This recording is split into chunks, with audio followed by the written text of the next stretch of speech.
Bisa kita mulai ya.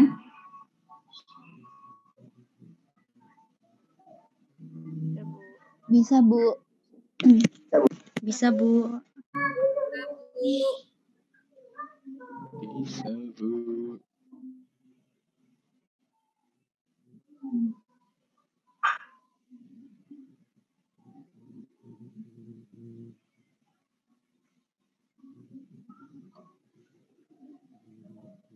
Baik, videonya tolong dinyalakan dulu semuanya.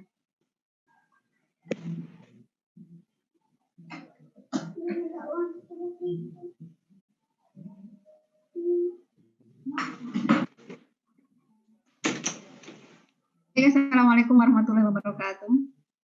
Waalaikumsalam. Waalaikumsalam warahmatullahi wabarakatuh. Kita awali dengan berdoa terlebih dahulu. Berdoa dimulai.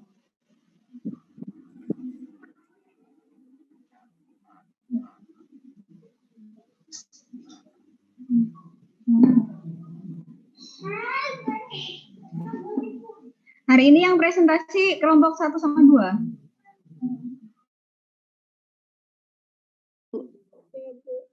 Kelompok 1 udah siap? Kelompoknya siapa?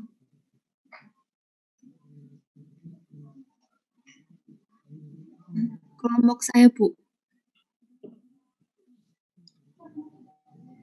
Oke, presentasinya nggak usah lama-lama lah ya, 15 sampai 20 Iya, Bu. menit.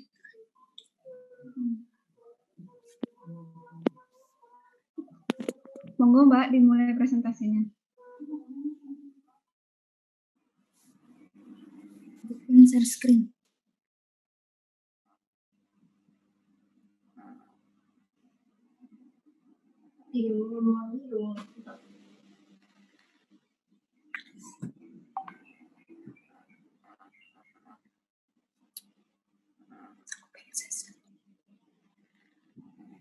Rara mana?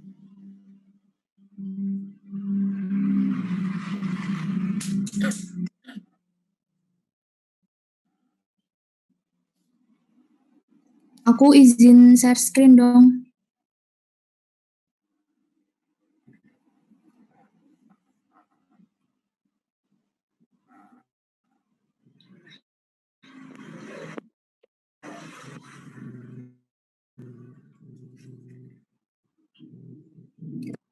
Rama.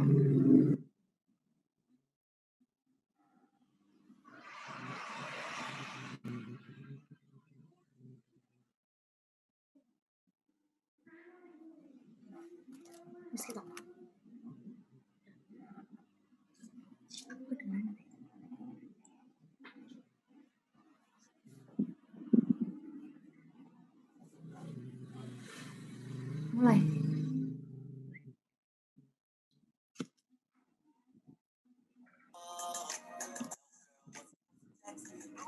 Bismillahirrahmanirrahim. Assalamualaikum warahmatullahi wabarakatuh.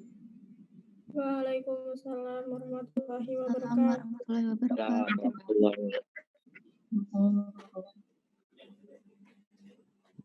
Sebelumnya kami dari kelompok Entrepreneur 1 akan mempresentasikan materi kami yang berjudul Konsep Entrepreneur Islam. Saya sendiri Meliana Alfi Purniaji bersama teman-teman saya Putri Prastiwi, Lutfi Reza Pahlevi, Muhammad Farhan Nuradivan, Aji Saripudin, Meliana Alfi, dan Safa Yulita Salma Nafisa.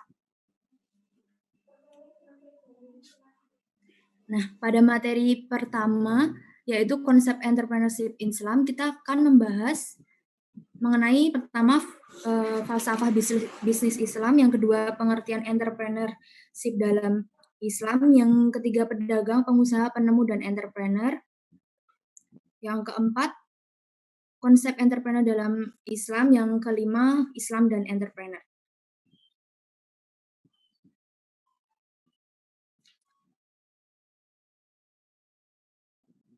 Bentar mau ACC.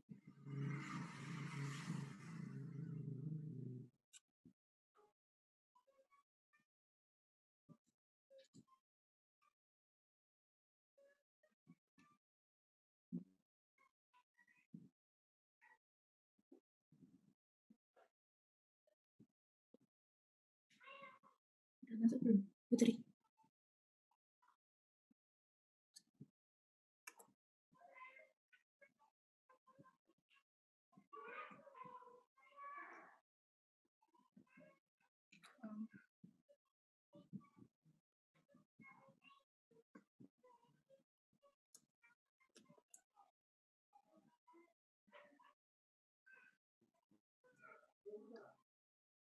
Maaf, tadi masukin itu. Selanjutnya ada falsafah dasar bisnis Islam. Nah, filosofi dasar bisnis dalam Islam itu yaitu bisnis yang tidak semata-mata merupakan manifestasi hubungan sesama manusia dan lingkungannya, namun juga hubungan manusia dengan Tuhan. Nah, menurut Aryadi 2018 dalam Islam,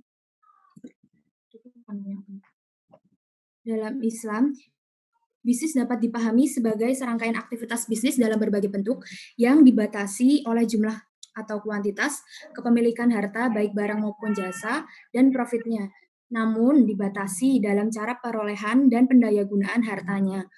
Terdapat aturan halal dan haram. Selanjutnya akan dijelaskan oleh Mas Lutfi. Selanjutnya saya akan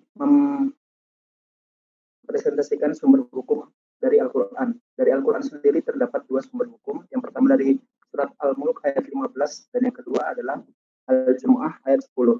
Yang artinya, yang Al-Mulk, dialah yang menjadikan bumi ini mudah bagi kamu, maka berjalanlah di segala penjurunya dan makanlah sebagian dari rezekinya. Sedangkan di Al-Jumu'ah ayat 10 diartikan, apabila telah dinaikkan sholat, maka bertebaranlah kamu di muka bumi dan carilah karunia Allah dan ingatlah Allah sebanyak-banyaknya supaya kamu beruntung. Di sini dijelaskan bahwasannya kita sebagai manusia dituntut untuk bekerja dan juga selalu mengingat Rabb kita ya ke Allah agar kita mendapat keberuntungan seperti itu. Next.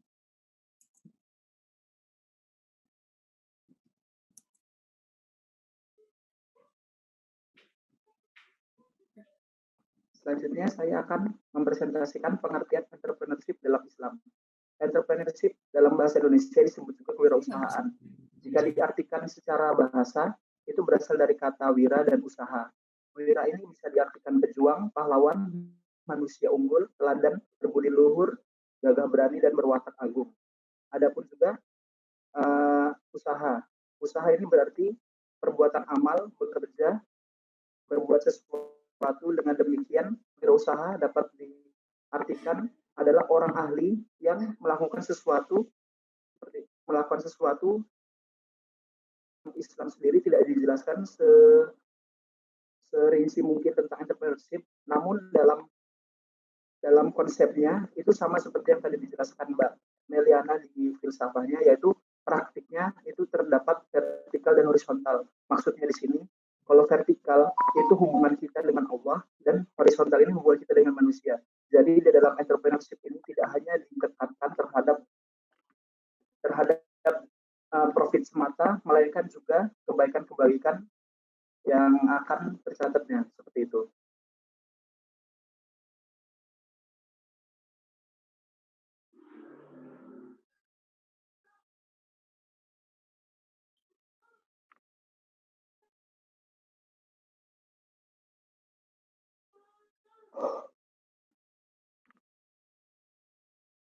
Selanjutnya ini yaitu apa sih arti pedagang, pengusaha, penemu, entrepreneur? Pedagang adalah orang yang melakukan perdagangan dengan memperjualbelikan barang yang bukan produksinya sendiri untuk memperoleh suatu keuntungan. Jadi di sini tuh pedagang melakukan pembelian barang untuk dijual kembali kepada konsumen, sehingga prosesnya itu berlangsung dari produsen ke konsumen. Yang selanjutnya yaitu pengusaha. Seorang pengusaha adalah seseorang yang memulai usahanya dengan membuat suatu unit usaha atau perusahaan dari adanya peluang yang ada. Maksud dari peluang yang ada di sini ialah, jadi ide bisnis pengusaha itu biasanya diambil dari bisnis yang sedang tren atau memiliki keuntungan besar di lingkungan sekitar. Selanjutnya, penemu. Penemu adalah seseorang yang menciptakan usaha atau produk baru yang sebelumnya belum ada. Nah, yang selanjutnya, entrepreneur. Orang yang pandai mengenali produk baru, menentukan cara produksi baru, memasarkannya, atau membuka pasar baru, dan melakukan pengelolaan manajemen baru dengan mengatur permodalan operasinya di sebuah industri. Jadi, ide bisnis seorang entrepreneur itu biasanya berbeda dari yang lain atau dari yang sebelumnya belum pernah ada gitu. Nah, dan entrepreneur di sini biasanya lebih berani untuk mengambil resiko karena dia mementingkan juga perubahan pada sekitarnya.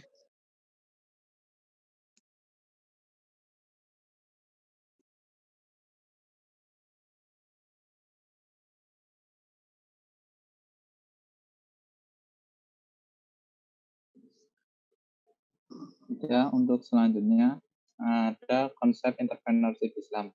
Berikut adalah konsep dari prinsip entrepreneurship Islam seperti yang diajarkan oleh Rasulullah SAW. Yang pertama, di sini ada sidik. Di sini sidik berarti wirausaha. Jadi dalam menyampaikan kepada konsumen, seorang wirausaha harus berkata apa adanya.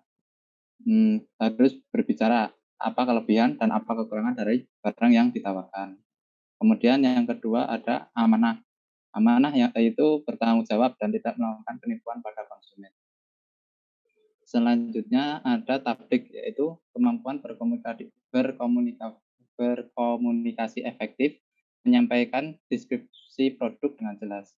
Jadi dari ketiga sidik, amanah, dan tablik ini bisa dijalankan dalam satu proses. Yang keempat ada fatonah, yang berarti cerdas mengatur jalannya usaha dan bijaksana dalam mengambil keputusan mengenai usahanya. Jadi seorang wirausaha harus cerdas dalam mengatur jalannya usaha dan menentukan bagaimana langkah selanjutnya untuk kemajuan suatu usaha tersebut. Selanjutnya ada istiqomah, yang berarti keteguhan hati yang kuat dan konsisten dengan apa yang diusahakan, pantang menyerah. Jadi untuk menjadi seorang wirausaha yang kuat, kita harus konsisten dan pantang menyerah. Apalagi ketika sedang mendapat mendapat cobaan seperti masa pandemi seperti ini. Banyak usaha-usaha yang mungkin berhenti karena kekurangan pembeli. Yang selanjutnya adalah transaksi berdasarkan syariat Islam, yaitu menjauhi yang haram, membolehkan khiyar, dan melarang bai'an, najzi, dan lain-lain.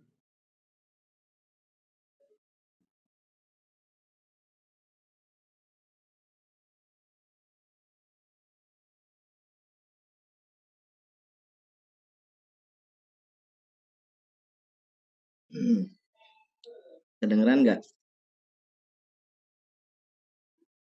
Halo, kedengeran nggak teman-teman? Dengar, Jis. Dengar, Jis. Jelas dan merdu. Nah, kedengeran nggak? Dengar, kedengeran. Nah, yang selanjutnya yaitu Islam dan entrepreneur. Apakah? Iya. Selanjutnya Islam dan entrepreneur ya. Nah, bagaimana sehingga adanya materi perihal Islam dan entrepreneur? Apakah berlawanan atau tidak? Nah, di sini dijelaskan bahwa agama dan aktivitas usaha itu memiliki hubungan yang kompleks dan saling ketergantungan. Bagaimana tidak? Dalam Islam sendiri, Islam itu menganjurkan bahwa umatnya untuk berusaha atau mencari nafkah untuk keluarganya itu menjadi sebuah kewajiban. Atau dalam bahasa Arabnya kasab ya, kerja. Tetapi Islam juga mendasari bahwa kewirausahaan itu harus mengacu pada dasar hukum yang telah ditetapkan dan muamalah lainnya. Nah, saat ini juga religiusitas telah menjadi isu penting dalam studi kewirausahaan karena peneliti tidak mengacu pada psikolog maupun sosial. Tidak mengacu hanya pada pendekatan psikolog maupun sosial, akan tetapi mengacu juga kepada pendekatan agama. Nah, kemudian Islam dan entrepreneur itu tentu memiliki keterkaitan yang kuat. Keterkaitan yang kuat. Yang bagaimana yang tadi dijelaskan, Islam tidak hanya mengajarkan kepada pemeluknya untuk beribadah mahdoh. Tidak hanya mengajarkan pemeluknya untuk beribadah mahdoh, itu antara kita dan Allah Subhanahu wa taala, tetapi juga sangat mendorong umatnya untuk bekerja. Itu.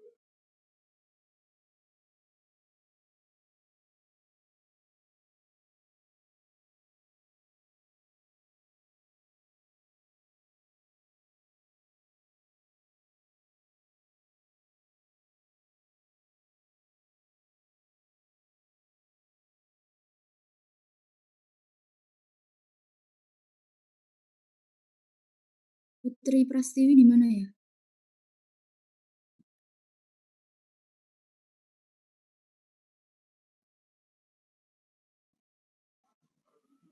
Biar aku aja nggak apa-apa. Kayaknya sinyalnya kurang mendukung.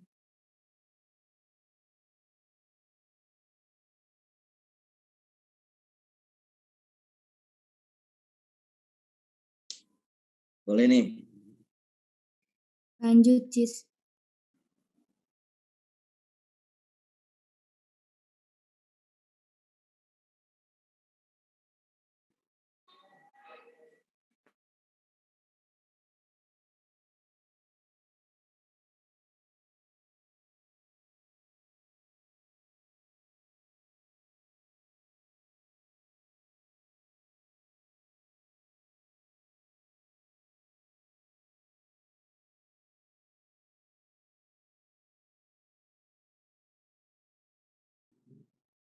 Ya udah, aku lanjutin aja karena Ajis tiba-tiba keluar.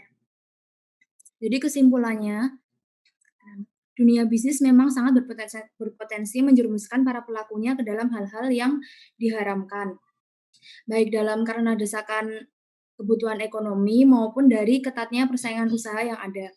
Nah, yang buat pelaku atau bisnis entrepreneur ini melakukan hal-hal yang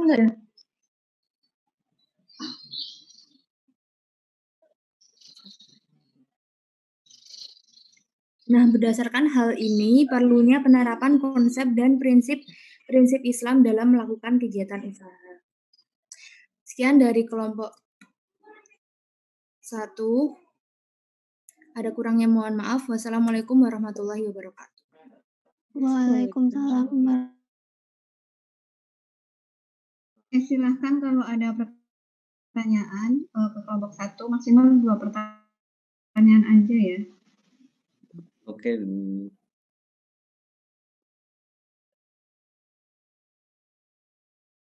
Silahkan kalau ada yang mau bertanya.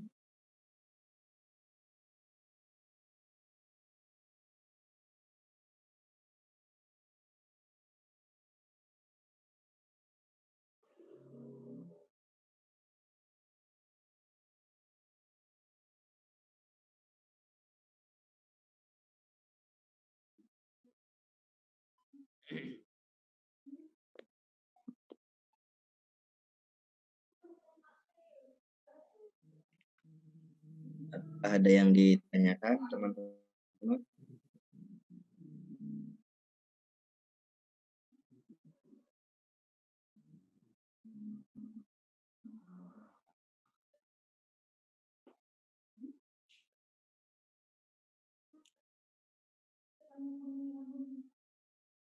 Kalau belum ada, mungkin belum ada pertanyaan ya, bisa langsung lanjut dulu aja ke kelompok 2, nanti pertanyaannya di akhir.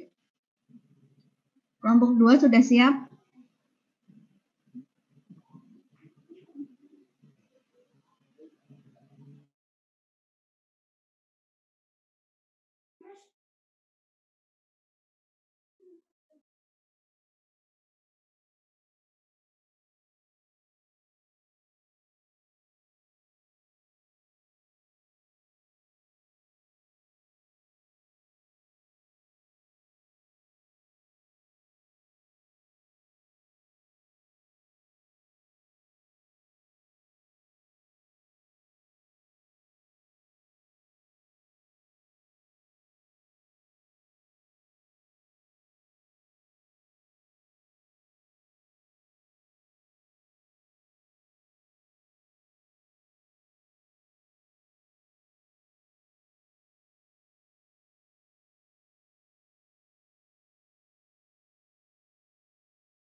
Ini yang kelompok 2 siapa ya?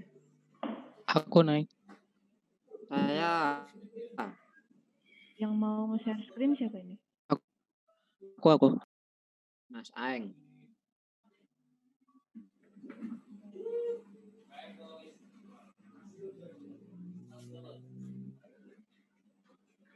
Ya, udah Eng.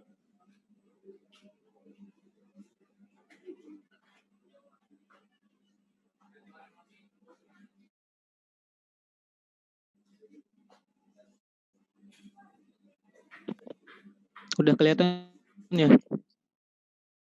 Udah yang udah. Udah kelihatan.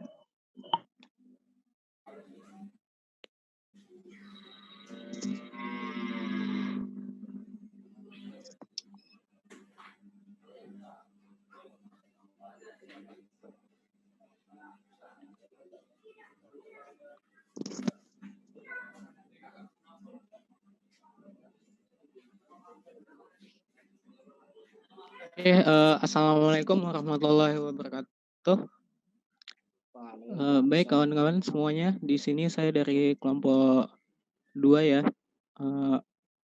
Jadi di kelompok 2 ini kami akan membahas tentang strategi entrepreneur dalam bisnis dan strategi Rasulullah SAW sebagai profesional. Adapun kelompok 2 di sini ada Nur Anjaswati, saya sendiri, kemudian ada Vidya, Neni, Joan, dan Arsyad. Lalu untuk subbab materi yang akan kami bahas di presentasi kali ini, yang pertama ada kreativitas dan inovasi dalam entrepreneur, kemudian kedua ada kemudian kedua ada sikap dan mental entrepreneur, ketiga ada nilai-nilai entrepreneurship, keempat ada menjadi entrepreneur berhasil, dan kelima nanti ada entrepreneur umat. Jadi langsung aja kita ke materi yang pertama. Silakan kepada Mbak Anjaswati.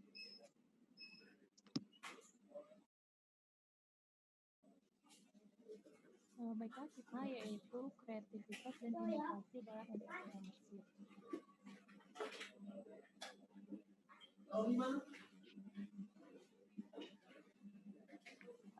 Yang pertama itu pembahasan dari inovasi. Nah, apa sih itu inovasi? Menurut Suryana dan Bayu, inovasi itu merupakan sesuatu yang dapat diimplementasikan serta menghasilkan nilai plus atau tambah bagi sumber daya manusia. Sedangkan menurut Makmur dan Tahir, inovasi adalah proses yang dijalankan oleh suatu organisasi atau perusahaan dalam mengembangkan pengetahuan baru guna memecahkan permasalahan. Nah, secara umumnya inovasi ini merupakan pengimplementasian ide-ide terhadap permasalahan serta mencari celah peluang yang ada sebagai upaya untuk meningkatkan atau memperkaya kehidupan seseorang. Selanjutnya,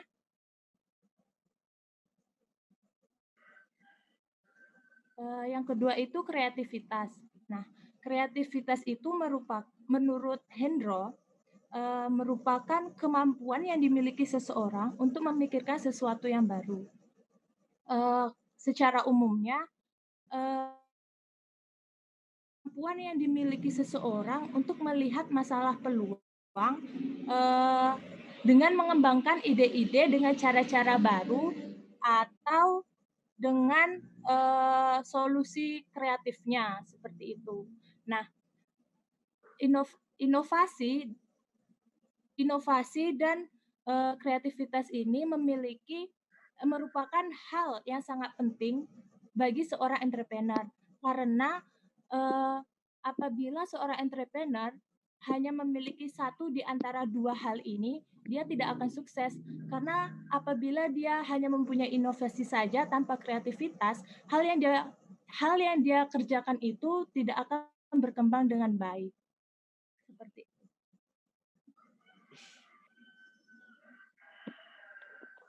Selanjutnya,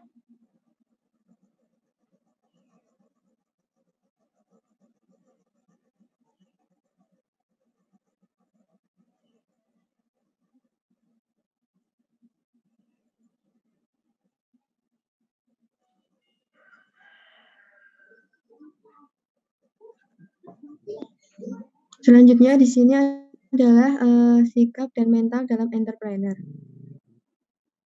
Next.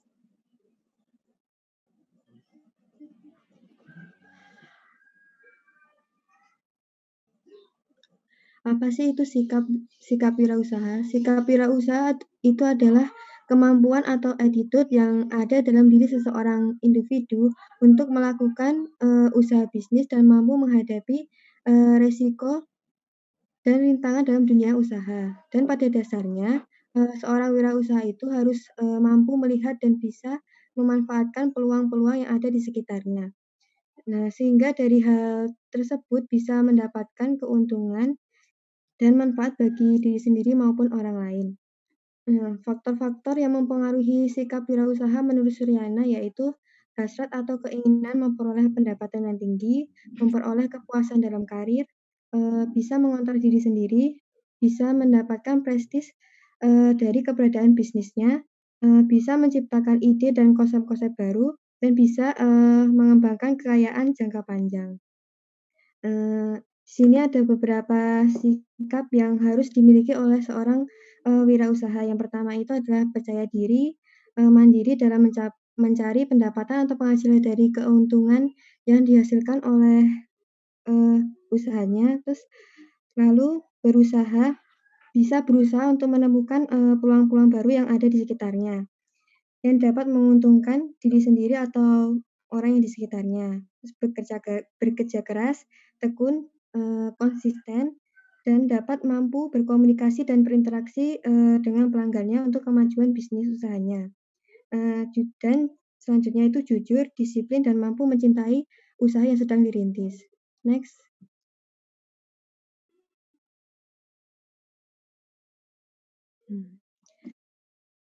Selanjutnya itu adalah mental.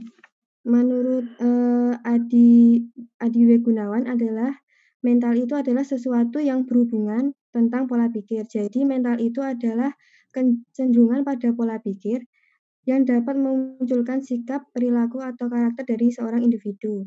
Nah, mental entrepreneur dapat diartikan pada suatu pola pikir yang membentuk pengaruh dalam proses bertingkah laku seseorang dalam menciptakan sesuatu yang positif yang dapat berguna bagi dirinya sendiri dan orang lain.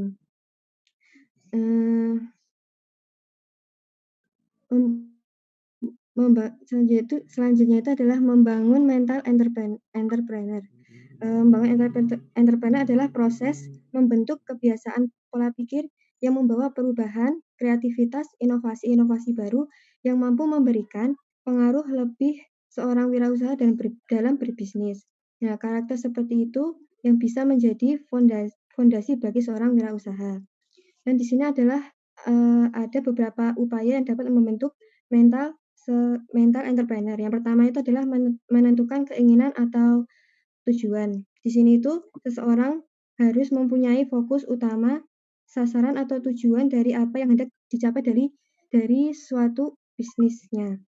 Yang kedua adalah memiliki kepercayaan, yaitu suatu keyakinan yang ditimbulkan dari diri seseorang dalam pencapaian tujuan yang hendak ia capai. Yang ketiga itu adalah memiliki spesialisasi. Jadi di sini adalah seseorang itu mempunyai keahlian atau potensi atau bakat yang dimiliki. Yang keempat adalah imajinatif. Dalam hal ini seseorang itu mampu menciptakan sebuah ide-ide yang kreatif atau inovatif dalam mengembangkan bisnisnya. Yang kelima adalah pikiran bawah sadar dan berintegritas. Jadi di sini proses pemikiran yang dapat membentuk suatu keputusan terkait hal-hal yang dihadapi dalam bisnisnya. Sekian.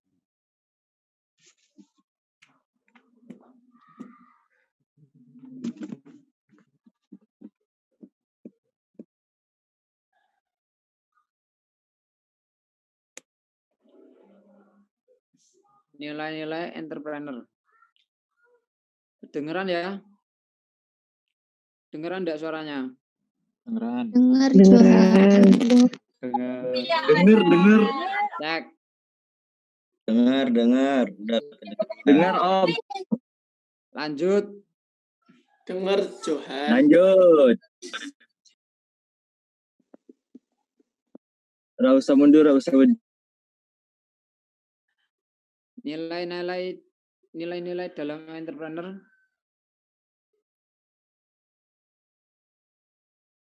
Halo, Eng?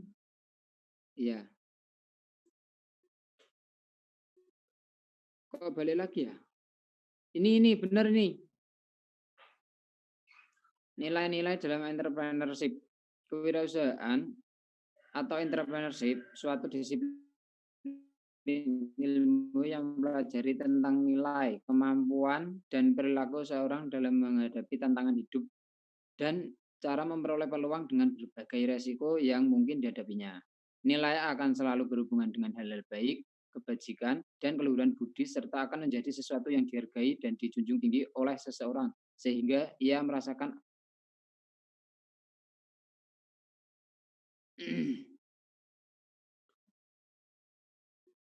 Jadi nilai-nilai entrepreneur ini kalau dijalankan di wirausaha ini pada intinya akan berakhir kepuasan, ada kepuasan tersendiri ya. Terus akan dihargai oleh seorang, ya kurang lebih seperti itu ya.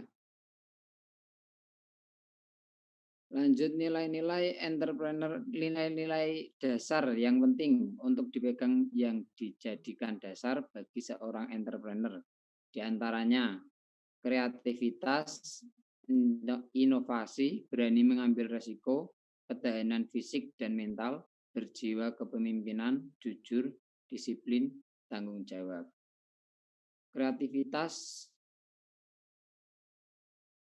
Kreativitas dan inovasi ini menurut kau memiliki hubungan yang erat karena kreativitas artinya adalah kemampuan untuk memikirkan sesuatu yang baru dan berbeda, sedang kreativitas dan inovasi.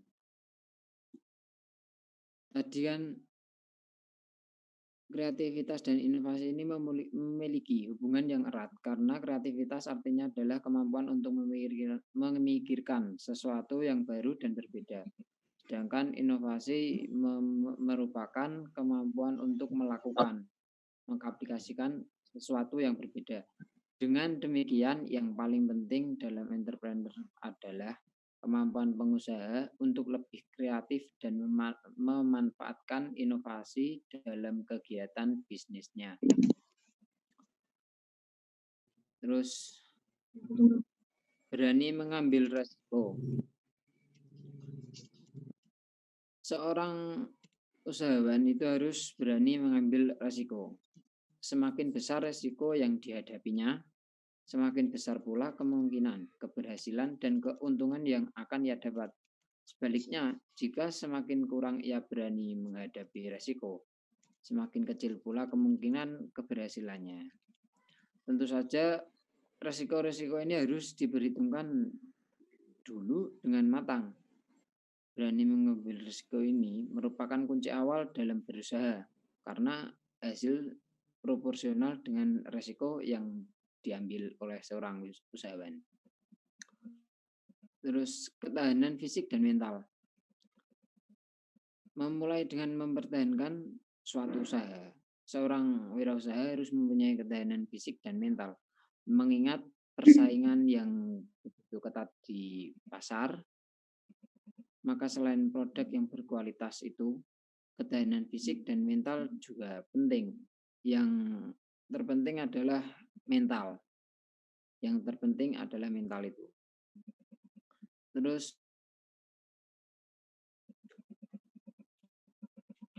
perbedaan antara wirausahawan dengan karyawan adalah sifat kepemimpinan. Karena seorang usahawan memiliki hak sepenuhnya atas usahanya.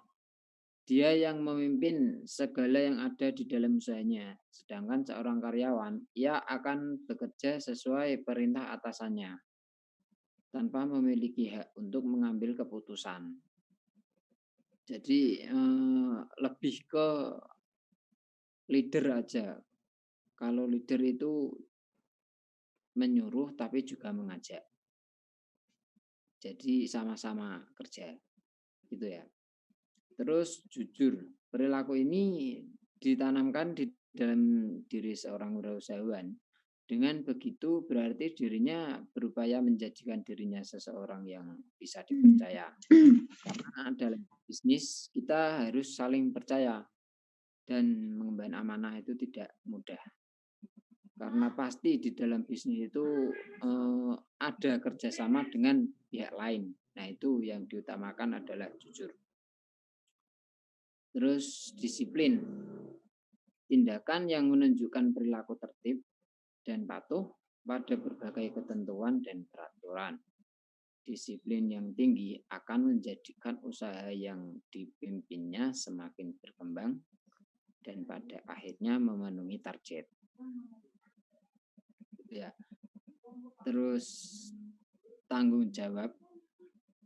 Sikap dan perilaku ini adalah sikap yang mau dan mampu melaksanakan tugas dan kewajibannya.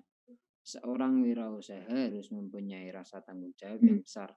Karena dengan begitu pekerjaan dan kewajibannya terlaksanakan dan itu semua berimbas pada usaha yang dipimpinnya. Terima kasih. Lanjut.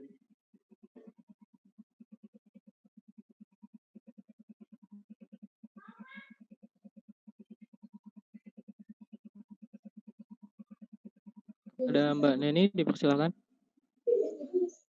Ya, untuk selanjutnya yaitu menjadi entrepreneur yang berhasil. Next.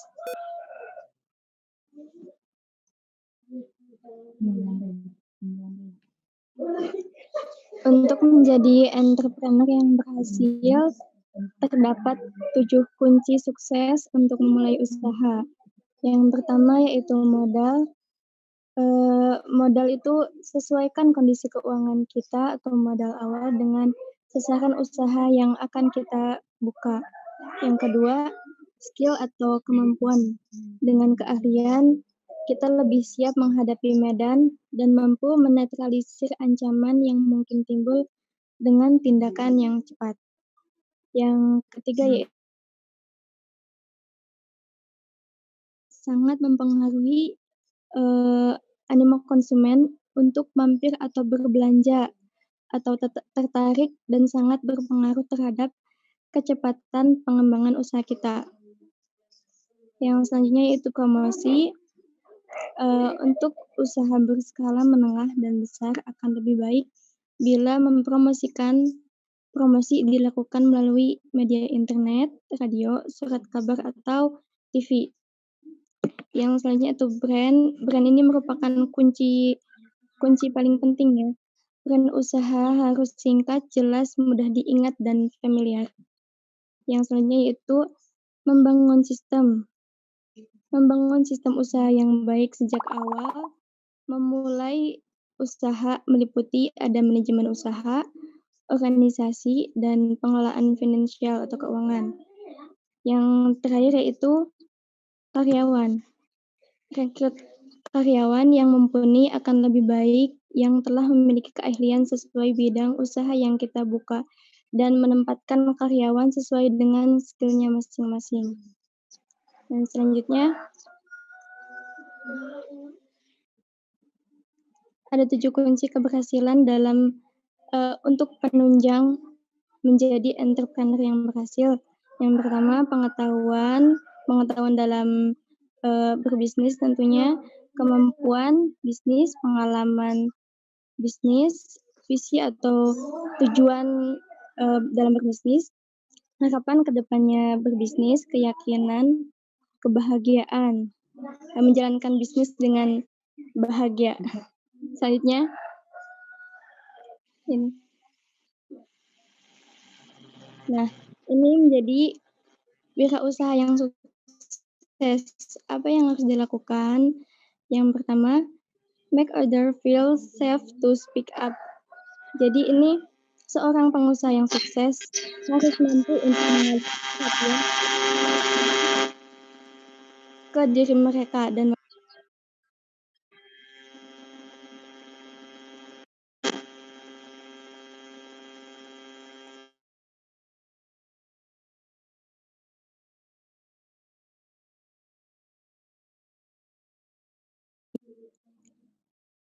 yang kedua yaitu make decisions, yaitu pengusaha sukses merupakan ahli dalam membuat keputusan. Mereka memfokuskan diri pada keputusan terbaik yang akan membawa progres bagi perusahaan. Yang ketiga, communicate expectations, yaitu pengusaha sukses merupakan komunikator yang handal. Mereka mampu mengomunikasikan harapan, visi, misi perusahaan ke bawahan atau partner mereka. Yang selanjutnya, challenge people to think. Kerja dan bawahan mereka, kemampuan serta hal-hal yang bisa dikembangkan. Yang selanjutnya, be accountable to other. Itu pengusaha sukses membiarkan rekan atau bawahan mereka untuk mengontrol mereka. Pengusaha sukses mau untuk tergantung kepada orang lain. Nah, selanjutnya, lead by example.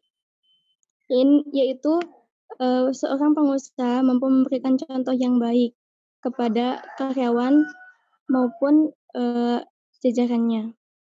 Selanjutnya,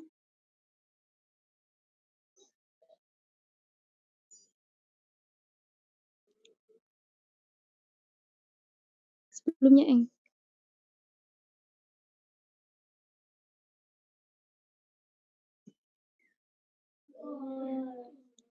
Nah, ini measure and reward performance, yaitu pengusaha sukses akan mampu menilai dan memberikan reward atau penghargaan yang sesuai dengan hasil kerja bawahan. Yang selanjutnya, provide continuous feedback, yaitu setiap karyawan menginginkan pemimpin mereka untuk mengetahui bahwa pemimpin mereka memberikan perhatian yang cukup untuk karyawan dan menghargai hasil mereka. Yang selanjutnya, properly allocated and deploy talent, yaitu salah satu kualitas pengusaha sukses adalah mampu untuk menempatkan talenta yang dimilikinya di tempat yang sesuai.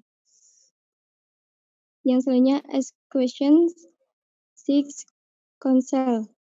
Nah, pengusaha sukses mampu untuk menanyakan pertanyaan dan mendapatkan bimbingan setiap saat. Mereka selalu haus akan pengetahuan dan mencoba untuk mempelajari hal-hal baru untuk membuat mereka menjadi lebih baik untuk kedepannya. Yang selanjutnya, problem solve, avoid procrastination. Hal yang dimiliki oleh pengusaha sukses adalah bahwa mereka mampu menghandle problem dan menyelesaikannya dengan baik. Selanjutnya, positive energy dan attitude. Seorang pengusaha sukses mampu untuk menciptakan budaya kerja yang positif dan inspiratif. Mereka tahu bagaimana harus bersikap untuk memotivasi rekan kerja atau bawahan mereka untuk bekerja dengan baik. Yang selanjutnya, be a great teacher. Pengusaha sukses tak pernah berhenti untuk mengajari rekan kerja atau bawahan mereka karena mereka amat termotivasi untuk belajar. Yang selanjutnya, invest in relationship, yaitu pengusaha sukses tidak hanya fokus dalam memproteksi teori mereka, namun mereka memperluasnya dengan berinvestasi pada hubungan yang saling menguntungkan dengan orang lain. Enjoy responsibilities. Ya, ini merupakan hal yang penting yang harus diingat saat menjadi pengusaha sukses, bahwa mereka mencintai peran mereka sebagai leader tak hanya untuk kekuasaan, namun untuk efek yang lebih menguntungkan. Sekian yang dapat saya sampaikan. Selanjutnya Selanjutnya kepada Mas Irsyad, dipersilakan.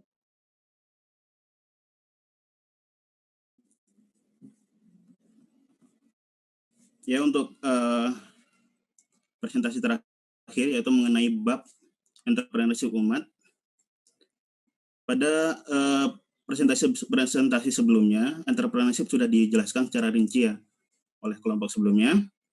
Nah, untuk entrepreneurship umat sendiri dalam KBBI mempunyai arti makhluk manusia. Arti ini mempunyai banyak persamaan dengan istilah sosial yang berarti berkenaan dengan masyarakat. Sebagai seorang muslim, kita tentunya seharus ketika berwirausaha harus memperhatikan etika yang diberlakukan dalam syariat Islam.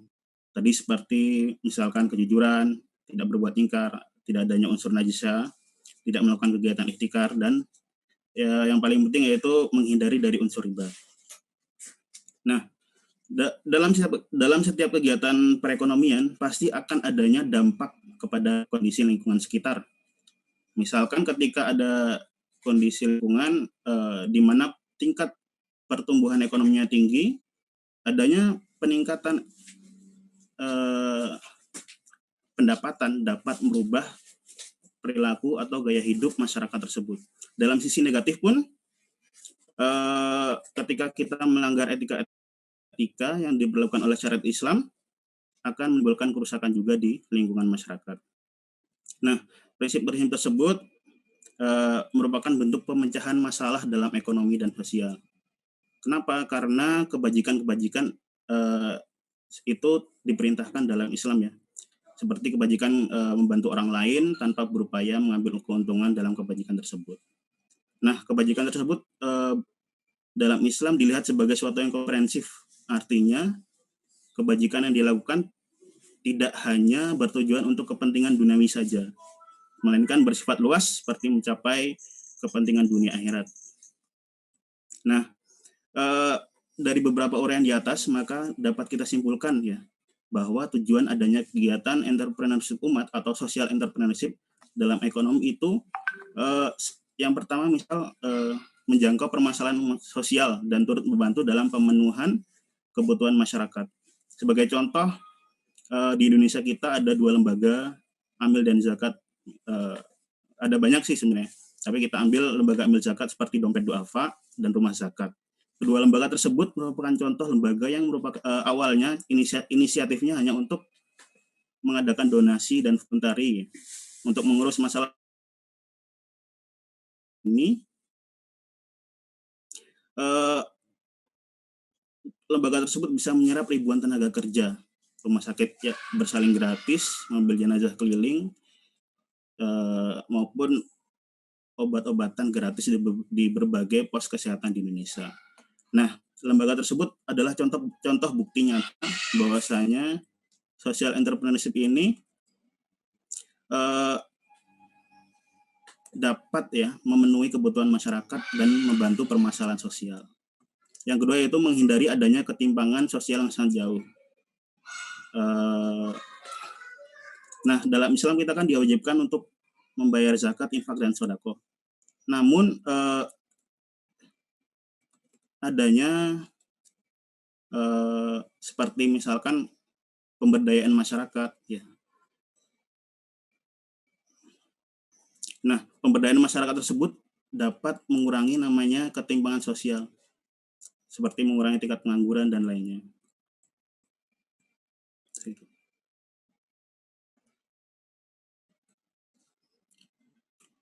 Cukup dari itu mungkin. Oke, baik teman-teman, dari presentasi kelompok 2 cukup sekian. Apabila ada pertanyaan silakan ditanyakan langsung, di unmute aja untuk audionya atau bisa ditanyakan melalui chat.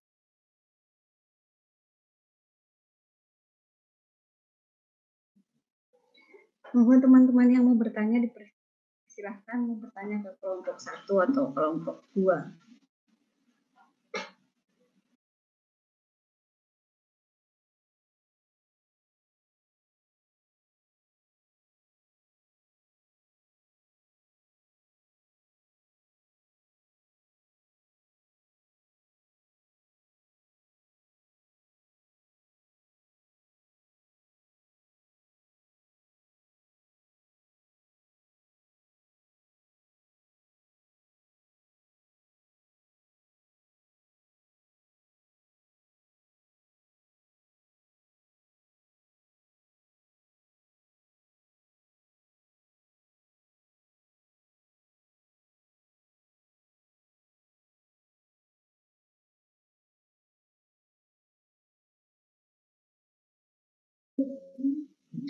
Jika tidak ada yang bertanya, nanti saya yang bertanya.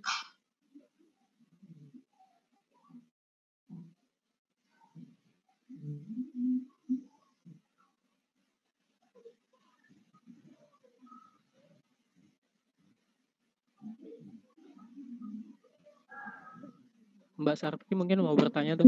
Ada yang mau bertanya tuh kayaknya.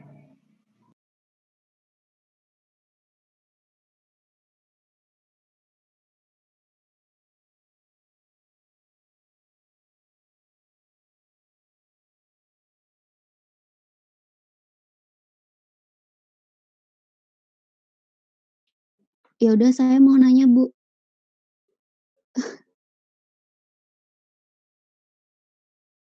Tuh. Halo? Iya, silakan. Iya, Ya. mau nanya. Jadi kan sekarang kan zamannya buka usaha tuh lewat Shopee kayak gitu kan.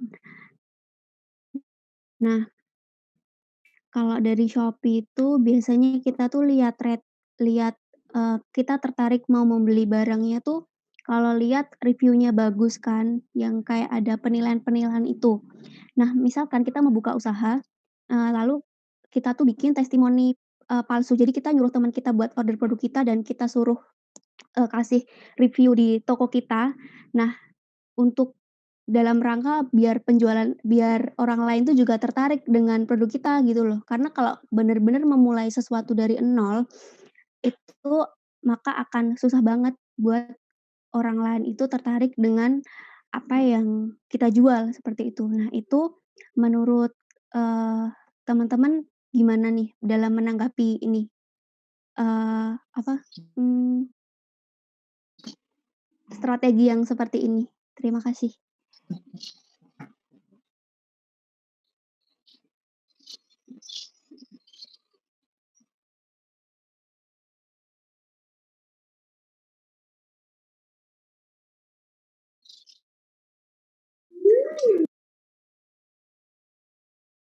Jadi mau mencoba menjawab pertanyaannya Mbak Tias. Menurut kami sih strategi seperti itu tuh tidak apa-apa gitu loh. Maksudnya kalau misalnya ada penjual yang mau jual di Shopee terus ada orang yang kayak kita nyuruh orang untuk nge-review bagus lah di tempat Shopee-nya itu. Menurutku nggak apa-apa karena yang penting itu produk yang ada di situ tuh beneran dia tuh spesifikasinya seperti itu. Terus habis itu dia nggak melebih-lebihkan gitu kan. Kalau biasanya kita dapat paket kan mungkin dapat dari di tulisan Shopee-nya kan ditulis kalau misalnya ada cacat barang atau apa segera hubungi penjual kayak gitu. Terus kalau bisa bintang 5 ya Kak, misalnya kayak gitu. Terus tolong komentarin gini-gini, tolong divideoin unboxing-nya gini-gini. Kan untuk merupakan strategi bagi para penjual biar kayak oh ini ternyata star seller kayak gitu. Jadi mungkin nggak apa-apa, tapi asalkan jangan kita memaksa orang lain kamu harus dapat segini atau membayar orang lain untuk biar produk kita tuh dinilai bagus kayak gitu. Itu yang nggak boleh. Iya, terima kasih. Jadi selama kita jujur sama apa yang kita jual dan apa yang kita deskripsikan itu, emang bener-bener real, itu strategi itu nggak apa-apa ya? Begitu? Selama Bisa kita tuh menambahkan. jujur. Ya. Jadi untuk itu kan menurut saya pribadi ya, itu kan termasuk dari salah satu marketing kita untuk Nah, tapi dengan catatan yang tadi dikatakan oleh Meliana Alfi, ketika memang dari produk kita ada yang mereview, 100% itu dari deskripsi dan dari produknya itu harus sesuai dengan apa yang di-review tersebut. Mungkin seperti itu. Itu termasuk, menurutku ya itu termasuk dari strategi maupun marketing dari setiap penjual maupun perusahaan di sini. Terima kasih Meli dan Aziz. Baik, sama-sama.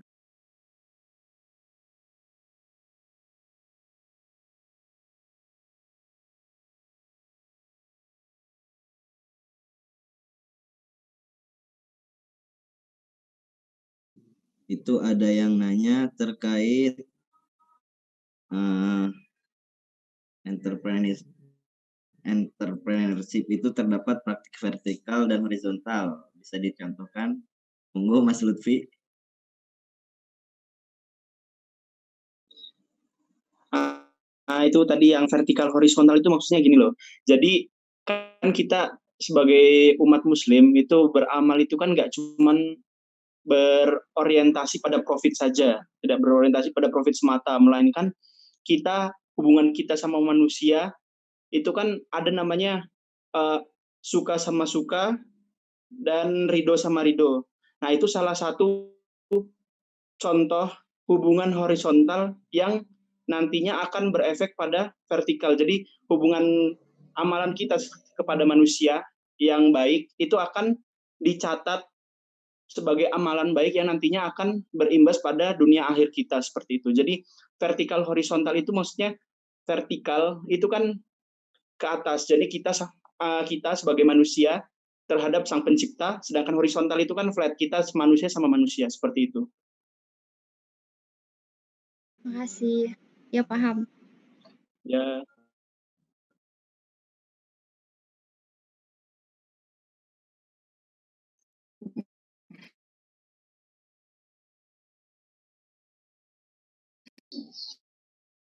Ada satu pertanyaan lagi tuh untuk kelompok 2.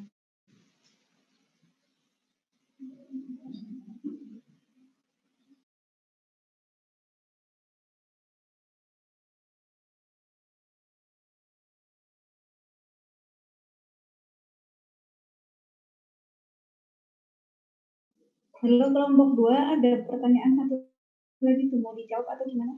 Iya Bu, sebentar.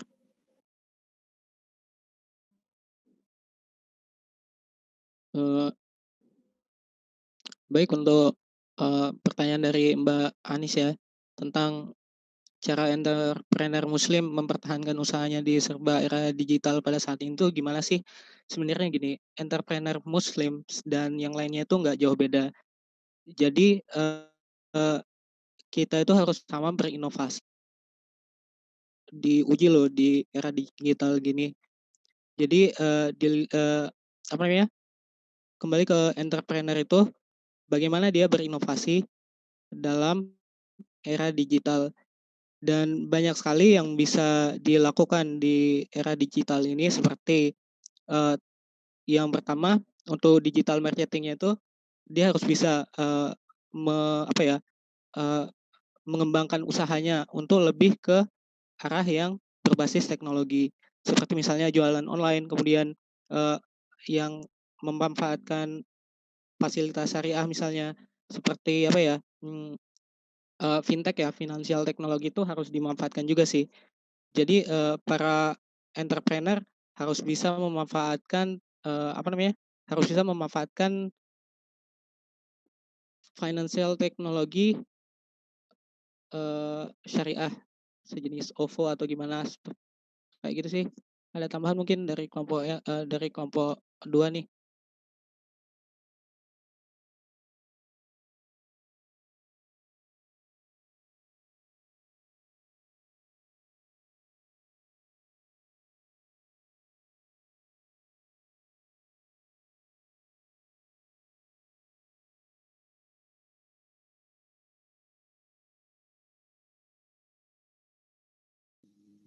Monggo kelompok 2 kalau ada yang mau menambahi.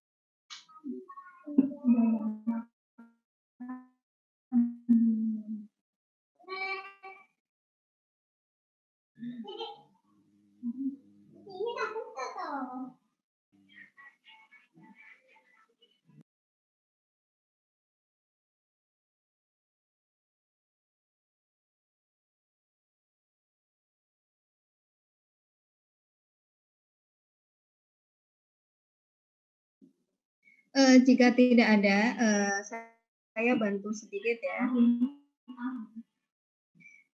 Bagaimana mempertahankan usaha di era serba digital saat ini ya. Karena eranya digital ya tentu kita harus mengikuti. Jangankan pengusaha, sebagai orang yang tidak pengusaha pun kita harus ikut memasuki era digital tersebut. Kalau era digital orang-orang jualannya di Shopee, sebagai pengusaha ya ikut jualan di Shopee. Jangankan pengusahanya, kita pembelinya aja ikut beli di Shopee. Bagaimana cara menjadi pembeli yang cerdas di era digital pada saat ini kan seperti itu. Jadi yang namanya entrepreneur tentu dia harus nggak boleh alergi dengan perubahan. Kalau eranya digital, tentu dia juga harus mendigitalisasi usahanya. Begitu. Untuk tugasnya dikumpulin minggu depan ya, hari Kamis, diketik aja lah. Kalau ditulis tangan nanti kalian susah harus scan segala. Harapannya walaupun diketik kalian tidak plagiasi ya satu sama lain. Tentu kalian memiliki pandangan yang berbeda. Siapa sih yang kalian anggap entrepreneur? Mungkin Mbak Inayah Nadira itu menganggap Bill Gates entrepreneur, tetapi Mas Alvan menganggap yang namanya entrepreneur itu misalnya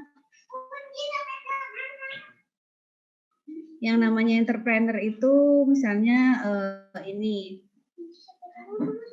pendiri Aqua gitu ya, dia bisa membuat air yang tadinya gratis, sekarang kita kalau mau minum nggak mau yang gratis lagi, maunya air yang beli gitu. Kita nggak percaya sama air rebusan sendiri, kita percayanya sama air dalam kemasan. Jadi dikumpulkan minggu depan ya ke alamat email yang tertera. Saya coba sekarang memfamiliarkan alamat email dari UIN. Kalian juga mungkin sudah ada yang mengaktifkan ya beberapa alamat email UIN kalian sudah diaktifkan semua? Sudah, Bu. Sudah. Bu. Mungkin ada yang beberapa sudah, ada yang beberapa belum. Kalau bisa sih diaktifkan ya, itu akan lebih memudahkan. Oke, kalau tidak ada pertanyaan lagi, kuliahnya kita akhiri ya.